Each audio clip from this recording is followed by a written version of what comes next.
Hello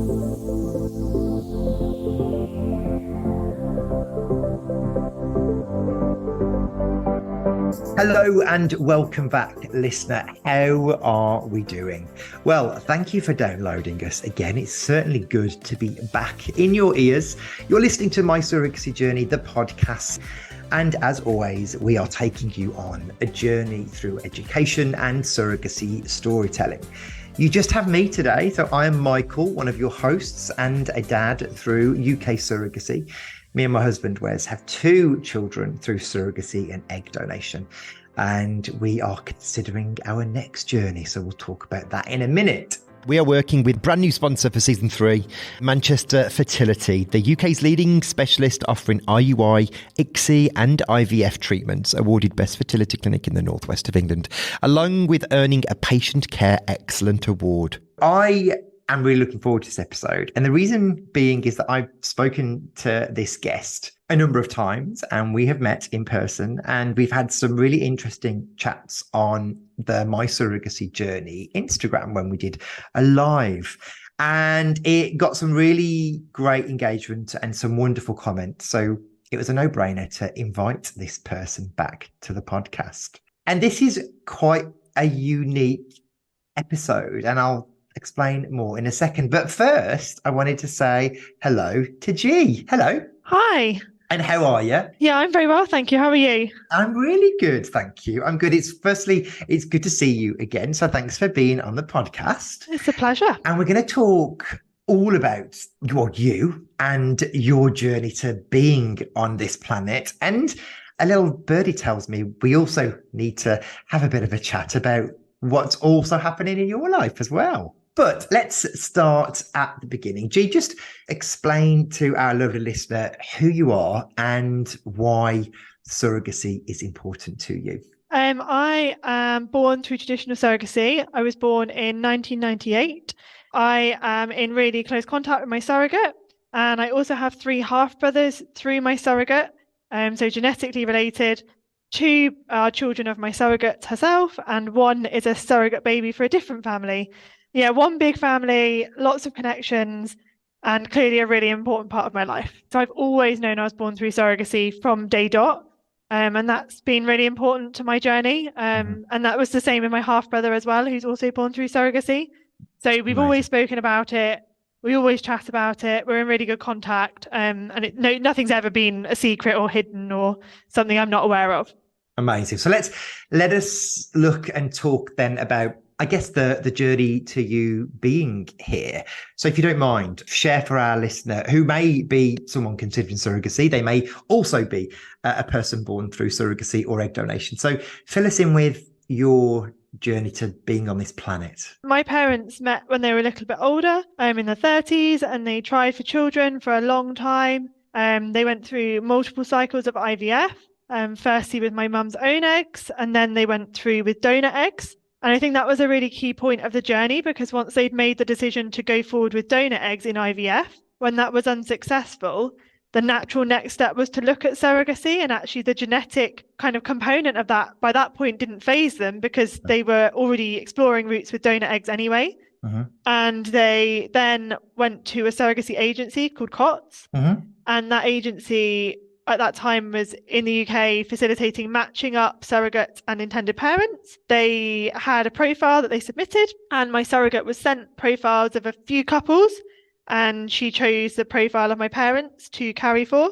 And my parents were delighted because she'd also done surrogacy before. So for them, that was an extra level of reassurance. Okay, I didn't pick up on that previously. So she'd already carried a surrogacy pregnancy first. Yeah, so she's got a son of her own who's 4 years older than myself. I've got a half-brother who's a surrogate-born person who's 2 years older than me. And then there's me, and then there's one more child of her own. Phenomenal. So let's unpack some of that then. So surrogacy in the mid to late 90s was not that common. Yeah, really uncommon. And how did your parents come across surrogacy? So it was something that was mentioned to them by a doctor who was also called Georgina, which is why I'm called Georgina. So that's where my name comes from, at the Nottingham Fertility Clinic. And that's because that's where they'd been having their IVF. And clearly that hadn't been successful. And therefore it was something that the doctors mentioned about had they considered surrogacy. Mm-hmm. It wasn't something they had really considered before, but when they had that mentioned to them, they looked at it in the context of all the other options, things like adoption as well, and they decided actually surrogacy was the right path for them. Firstly, for a healthcare professional and a fertility professional to mention surrogacy, generally, we're always celebrating that, because for some people, it's never normally the pathway they would ordinarily choose. But for that to be suggested back in 97, probably even earlier, is something that I'm really surprised about and obviously pleased for. How did they approach surrogacy when they finally met and spoke to the wonderful Kim Cotton? And tell us about any apprehensiveness or how they viewed surrogacy of what they knew before they engaged and then what that looked like afterwards. As you say, it was really uncommon back then. So there wasn't a lot of information, and I think they were quite isolated because there weren't things like podcasts and Facebook, and it was hard to find other people going through that type of thing.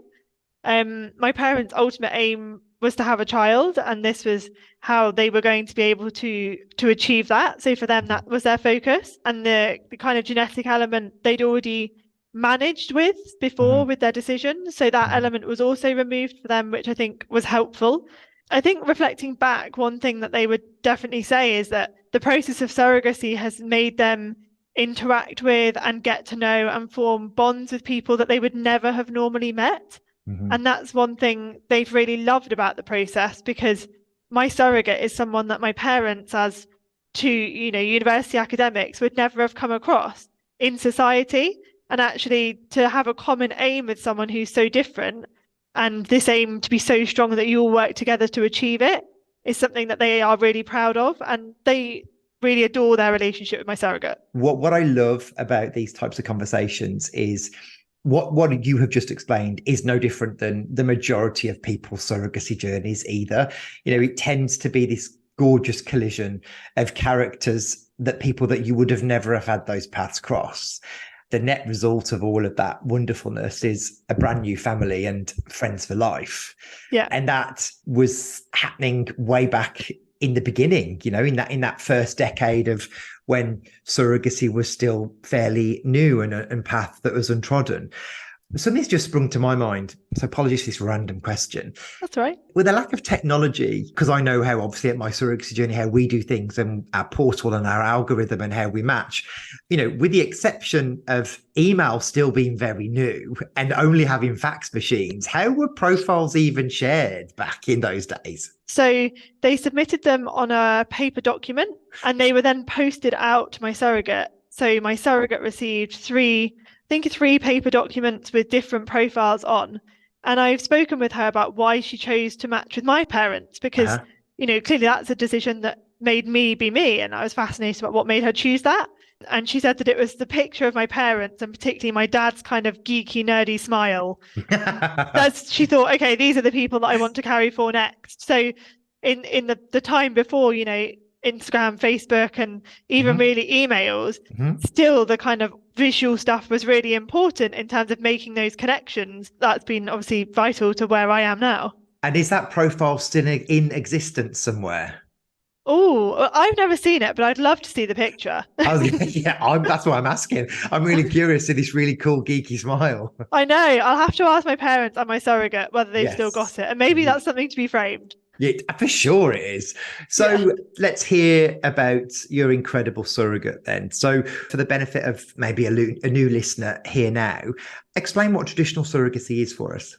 So traditional surrogacy is where the surrogate is the biological parent of the child as well as the gestational carrier. So at that point, this was achieved using home inseminations, and that means that my surrogate is, I have half of her genetics as well as the fact that she carried me, which is different to gestational surrogacy, where it's either a donor egg or the couple's own embryo that's then implanted, and there's then not a genetic connection with the surrogate. Incredible. Thank you for that gorgeous explanation. Let's move on then, and let's start talking about that journey for you as a child born through surrogacy. What networks were being built for you and your family and your extended network and family, with a view of when it was appropriate to start having those conversations? So from what I'm aware, when my parents joined COTS, there was a big emphasis on the fact that we needed to be honest with children and tell them from the beginning about their origins. And that was a real focus of COTS and remains a focus of COTS. And that was something that my parents absolutely embraced and took on board. And that's what they did. So from the very beginning, they were telling me stories, they were talking about my surrogate. We used to meet up a couple of times a year with my surrogate and her children, and also my half brother and his parents. Those were really fun days. We'd go to the zoo or we'd go to a park and spend time together. And particularly growing up as an only child in my household, having semi-regular contact with my half siblings, regardless of genetic, background or not, we are half siblings, and that was really important for me to get to know them, but also put into context how this family all fits together. And I was never confused because I knew my surrogate's role in my life, and I had this contact with my half siblings, and our extended families all had contact. So actually it just made sense, and we could then talk about who everyone was and remember that time when, so and so did this, and it was just part of normality. And I guess for you and for your family, for your parents, the boundary was set really early on. So there was no confusion with you. You knew the role everyone played, and your mother is your mother, regardless of giving birth or genetics. Was there ever a moment for you as a teen or an older child? And I'm interested from a personal point of view with this question. Was there ever a moment of curiosity or teenage angst or anger that you felt a disconnect, or did you never experience anything like that? I don't think necessarily I did. I think the only point I was ever confused about my parentage, ironically, was when I was about 9 or 10, and I was chatting to my friend about surrogacy. And, my friends were all very aware of this at primary school, and we had loads of chats about it, and that was really great. And my best friend said to me one day, out of nowhere, I get who your mum is. I've got it. Your mum's your mum. And I get that you've got this surrogate. But who's your dad? And I remember being suddenly struck with the fact that actually, you're right. Like, no one ever tells me who my dad is. Like, my dad's my dad. But, genetically, there was never any discussion about I'm your dad and I'm your genetic dad, because True, actually. He's just my dad. And I remember going home and asking my mum, and she thought this was hilarious because clearly my dad was my dad. And there was never anything, unusual about that part of the whole story. But because no one had ever spoken about it, you suddenly think, well, there could be other things that you aren't aware of. And that's the thing, this is classic of the society that we live in, that the assumption is always on the female, or the female receives a slightly different viewpoint on this particular topic. And it's so interesting because this could have been a double donation, and everyone would just assume that because of the nature of how you were conceived, that of course your dad's your dad. But you're absolutely right. Yeah, no, and that was the only point I ever needed a clarity on, in the midst of actually the role of mum being the much more complicated side of the family in terms of with the biology and who my mum was, and my mum being my mum. The only question I ever had was about my dad. How strange. How nice for your mum's sake, really, I guess, to sort of not have that added bit of pressure around that topic, because you do sometimes understand when there is genetic loss, how that parent copes with it. I know it was a big concern of mine with me not being genetically linked to my son, but very quickly, once I held my son, he was my son, and you then think, what the hell was I worried about? It's totally irrelevant. And was that the case with your mom? Was there ever that conversation between the two of you with regards to either you developing a different relationship with your surrogate or keeping in contact? My mum's been always very supportive of my contact with my surrogate. And there's never been any kind of concerns from her perspective about having any contact with my surrogate or family. I think it's also important to acknowledge that, particularly in the dynamic of a heterosexual couple who didn't know they had fertility challenges, you start to imagine what your children are going to look like and what they might be like. And there is a sense of loss when you end up going down a different path, particularly losing the genetic connection with your child. And that doesn't make my mum any less my mum, because for every single second of my life, she's been my mum. But from that parent perspective, I think it's important to acknowledge those differences. And particularly in the case of my parents, when my mum is 5'0", fair, ginger haired, blue eyes. I'm really tall, really dark featured. She is probably sitting there as a young adult, never imagined her daughter would look like me. And that doesn't make me any less of her daughter. But I think it's important to acknowledge people's ideas and things that they think about have to change slightly when you're going down a journey like this. But being open and being honest with that is really important in this kind of journey. Just like it's one of COTS missions and continues to be the same for us in terms of that, transparency and open and honest, and with the welfare of that child at the center of all of this. And I know that was certainly how your entire family and surrogate and wider family treated this. Yeah, absolutely. I think having that open and honesty is really important. Talking about times that are difficult and talking about times that are brilliant are also really important. Some couples will know very early on, homosexual couples or people with known fertility challenges from very young, that this is going to be their journey.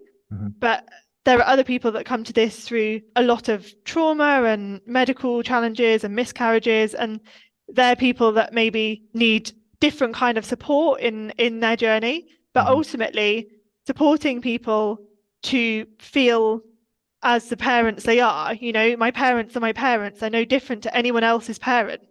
And making sure that we empower them from the beginning to be no different to anybody else is what's best for the child. Because having empowered parents who are confident in their role and don't feel different, don't feel less of a parent because they're taking this journey, is what makes them parents in the same right as everyone else, and that what makes a happy family and is the best thing for the child. Gorgeously put, super powerful, and pays the parents the respect because of the anxiety that they are probably facing at that moment when surrogacy is offered to them as a way to become parents. Because you're right, for the majority of people, or for 50% of the people certainly exploring it, it's never the first option.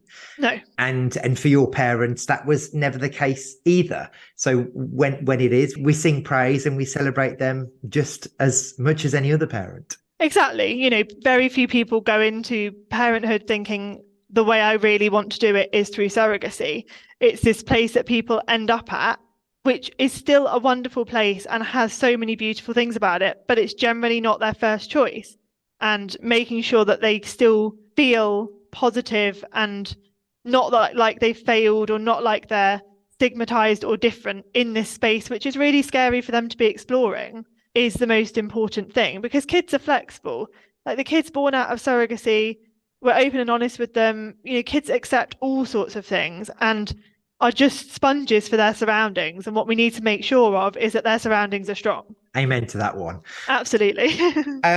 So you are still very connected very much to the donor conception world. Yep. And I last saw you at a Donor Conception Network event for one of their celebrations this year. It's probably an obvious question, but explain why the connection to the donor conception world is something that you are really passionate about. I mean, surrogacy and donor conception are different things. And I'll start with that because I think sometimes people think they're interchangeable and they're not, they're different. But I think that donor conception clearly has an overlap with surrogacy, and particularly with it now being less of an overlap because there's more kind of embryos being used in surrogacy as opposed to traditional surrogacy. It's important still to acknowledge and talk about how traditional surrogacy is different and how the genetic connection to your surrogate does change things slightly. I mean, even in my case, things like having genetic half siblings within different families, if we weren't genetically connected, maybe the importance of staying in touch with them might have been different. But actually, because we are half siblings, we're really similar, we're all connected through our surrogate and through our genetics, that makes keeping in touch really important. So sharing that within the donor conception network or donor conception space is an important part of the story. Really is. I don't think it's said enough, if I'm honest. Yeah. I think very often when people explore traditional surrogacy, and whether that's because they want their surrogate to also be their donor, or whether for some people it could even be finances and the triggering nature of doing IVF again and creating a child in an environment that is less clinical could be an appeal to a particular set of intended parents or person. Yeah, absolutely. And, there are lots of reasons why people make the decision to go down the route of traditional surrogacy. And it is just a different route with different sets of challenges. It's no better, it's no worse. But totally agree. There are things that crop up in that space that make it unique and therefore important to kind of consider the implications and consider how you manage that, because it is a different thing to manage than having a donor who you maybe don't know or using your own genetics, and kind of looking at those issues in the context of surrogacy, but with the background of donated eggs or in the background of traditional surrogacy with the surrogate's own eggs, means that you just have thought through all the steps that are involved and how you're going to manage those going forward. Again, I couldn't agree more. I think from a conversation I remember having with Nina at Burning Conception Network, because we have a child with a known donor and we have a child with an anonymous donor, and having that conversation with Duke is fairly straightforward because we can put everything into the relevant box and unpack it all at the same time. Yeah. And we can't do that with Talulah because we won't know until she's 18. Yeah. And I think in your case, again, and a lot of people would probably agree, you can unpack everything fairly straightforward if you choose to. Yeah. And therefore the welfare of that child is protected and secure because you've got donation and surrogate all covered off, and it's nice and easy, or easier to manage because it can be done all at the same time. Yeah. I mean, there's no unknowns in my case. And that's what I feel for me has been really important. The story might be complicated or more complicated than other stories, but there's no unknowns. I know who everyone is.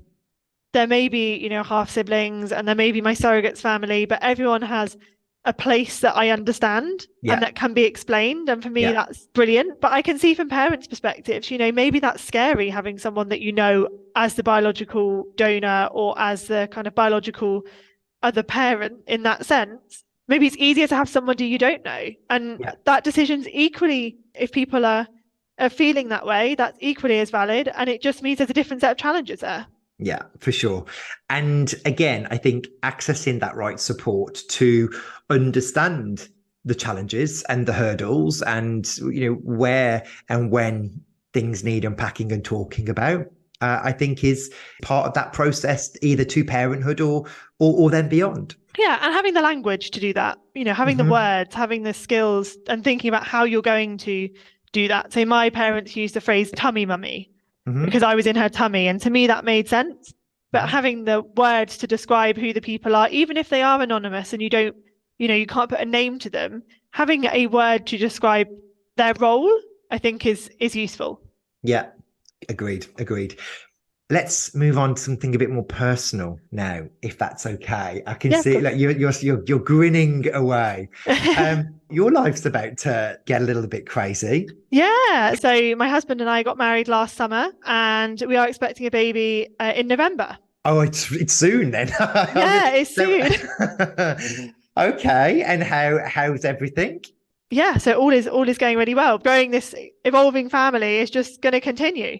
Totally. And congratulations from all of us. Thank you. How are your parents feeling about this next chapter? Are they excited? Yeah, they're super excited. We were really fortunate that we managed to tell both of my parents face to face, despite the fact we live a long way away from both of them. And they were absolutely over the moon.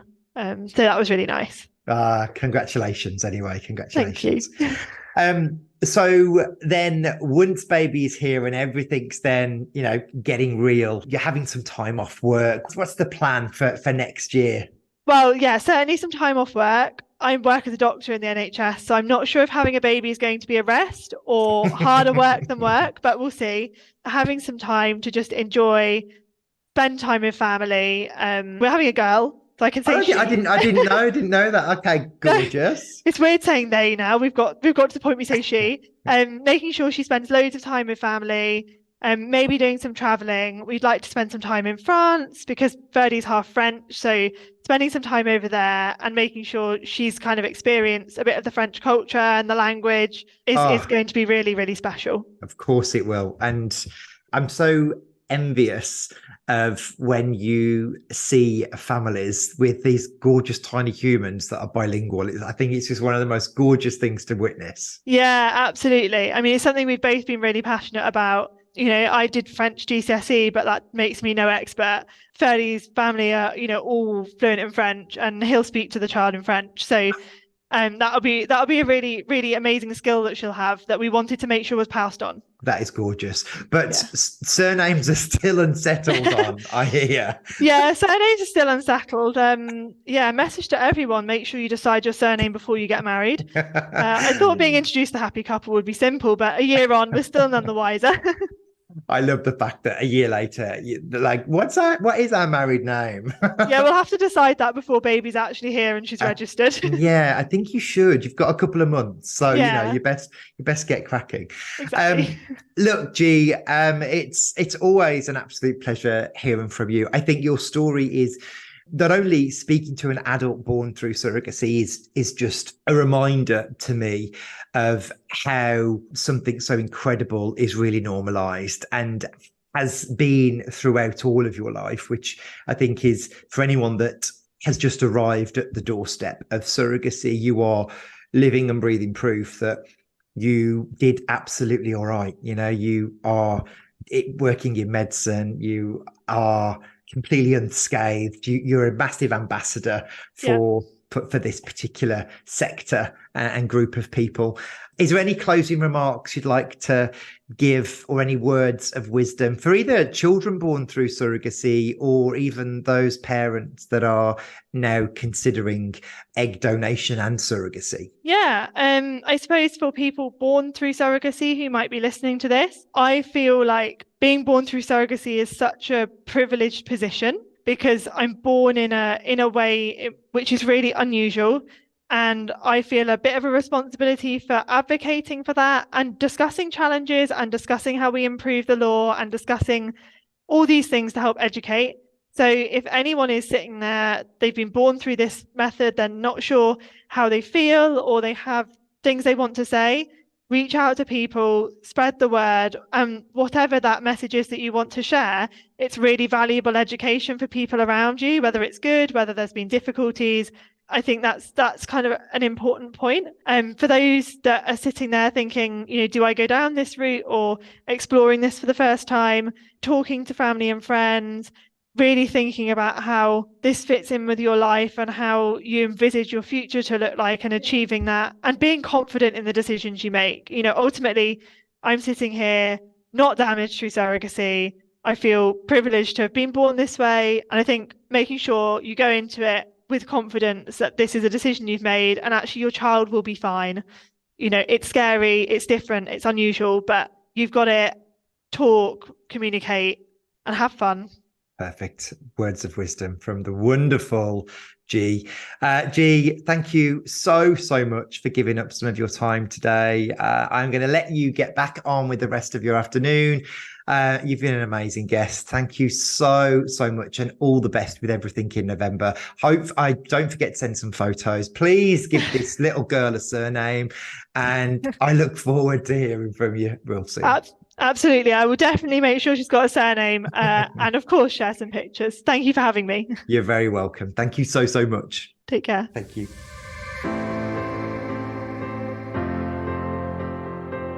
That was such a fascinating episode. I know you would have loved it because I did. There were some little nuggets of surprises there for me too. I didn't know she was having a little girl, so how exciting is that? If you've loved this episode, then please make sure you subscribe for more little nuggets of gorgeousness like today's episode. So don't forget, if you need your podcast fix, we're back every Monday, proudly sponsored by Manchester Fertility, the UK's leading specialist offering IUI, ICSI and IVF treatments, awarded Best Fertility Clinic in the northwest of England. If you like this episode, then please subscribe to the series. Thank you for listening. Goodbye.